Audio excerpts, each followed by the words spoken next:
aujourd'hui, nous allons parler encore d'un autre défaut qui est la colère.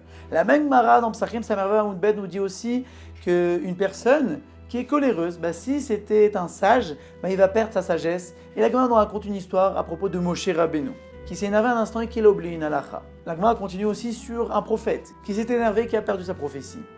Mais la suite est encore plus flagrante, que la Gemara nous dit que si une personne est coléreuse, même s'il avait été décidé qu'il devait devenir un grand monsieur, il va perdre sa place.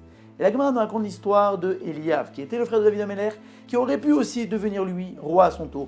Mais comme il a eu une colère dans son cœur, alors là, Akadosh Baruch Hu a dit non, il ne deviendra pas roi, et ce sera David Améler qui deviendra roi.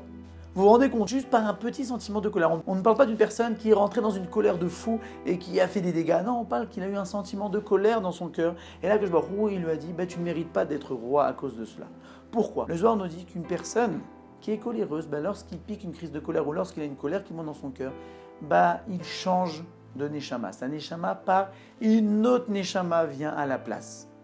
Donc si la personne était un sage ou un prophète ou devait devenir roi, lorsqu'il se mettra en colère, sa neshama qui devait devenir une grande personne, partira, une autre neshama viendra à la place. Certes, nous ne pouvons raisonner une personne qui rentre dans une colère, mais si cette personne-là se répète dans sa tête que le fait de rentrer en colère fait qu'il change de neshama, qu'il perd sa belle neshama, qu'il a bien travaillé dessus, et qu'il, si ça se trouve, il pourra perdre un grand poste qui lui a été prédestiné, ou qu'il peut perdre sa sagesse, ou il peut perdre énormément de choses. Peut-être ça le convaincra de ne pas rentrer en colère dans la prochaine occasion. De la même manière qu'un muscle, si nous ne le sollicitons pas, il s'atrophie. Alors pareil, la colère, si nous ne la sollicitons pas, nous la mettons de côté, au fur et à mesure, elle va s'atrophier. Et peut-être, nous arrivons à devenir des gens beaucoup moins coléreux et nous savons que nous avons tout à y gagner.